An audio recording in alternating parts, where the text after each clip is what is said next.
Go yard. I got so much motherfucking design on right now.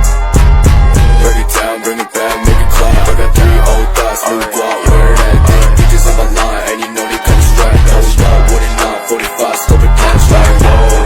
How you fucking with these hoes up? Assalamualaikum warahmatullahi wabarakatuh.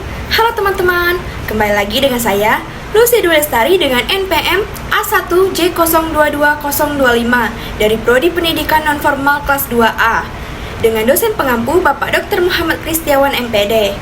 Nah, baiklah teman-teman, di sini saya akan menjelaskan materi tentang bab 4, yaitu tentang konsep manajemen pendidikan tingkat sekolah dasar. Nah, teman-teman, di sini kita akan membahas ada 6 pembahasan. Nah, yang pertama ada pengertian manajemen sekolah dasar. Yang kedua, kerangka manajemen sekolah dasar. Yang ketiga, ruang lingkup manajemen sekolah dasar. Yang keempat, sekolah dasar yang efektif. Dan yang kelima, fokus manajemen sekolah dasar. Nah, yang terakhir ada penerapan.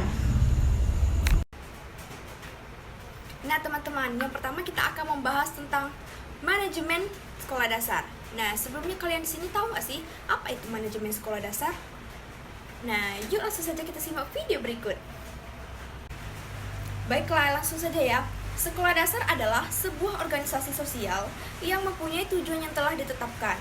Nah, tujuan utama sekolah dasar memberikan pendidikan yang berkualitas kepada peserta didik di sekolah dasar.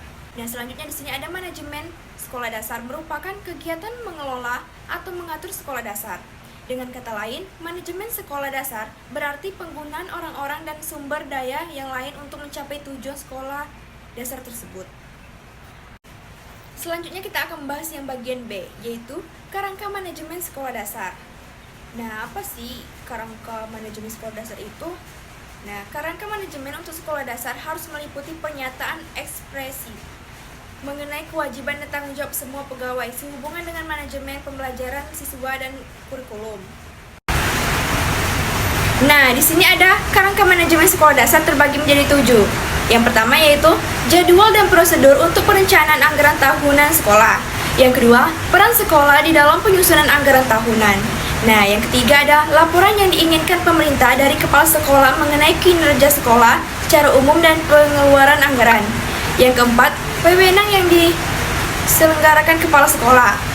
Nah, yang kelima, mengatur untuk melakukan otoritas pembayaran.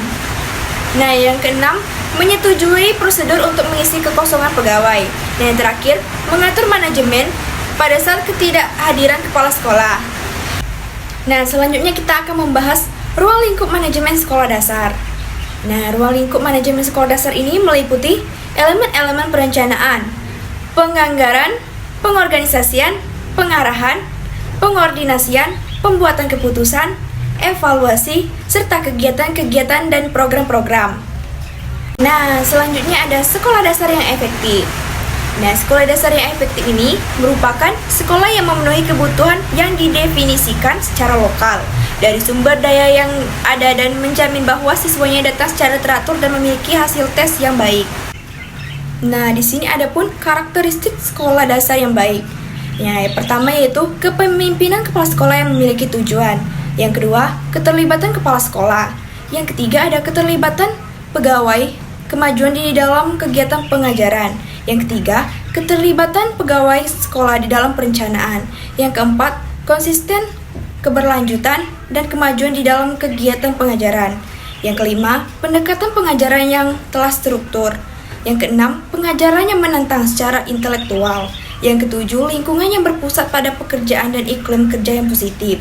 Yang ke-8, ada tugas yang terdefinisi secara jelas. Yang ke-9, komunikasi yang baik antara guru dan siswa. Yang ke-10, ada catatan tertulis. Dan yang 11, keterlibatan orang tua di dalam masyarakat. Dan yang terakhir, pekerjaan yang ditujukan dan bernilai.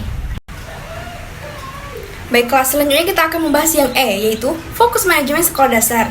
Nah, fokus manajemen sekolah dasar ini adalah proses di mana kepala sekolah dasar selaku administrator bersama atau melalui orang lain berupaya mencapai tujuan institusional sekolah dasar secara efisien.